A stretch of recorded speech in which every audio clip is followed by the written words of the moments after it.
Hi, I'm Dr. Karpati, here to review your adjustable heel lift.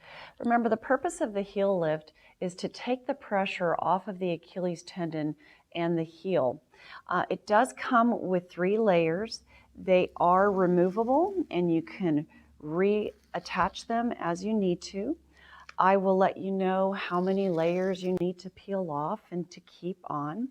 But what's real important about this heel lift is where it sits in your shoe, or if I've given you a boot, where it sits in your boot. In the boot, it needs to sit all the way in the far back in what we call the heel counter. So you just put it in the very far back of that boot.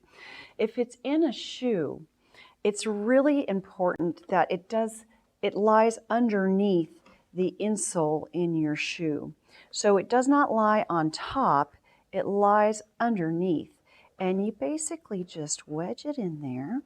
It sits all the way in the back, and then you lay your insole or your orthotic on top.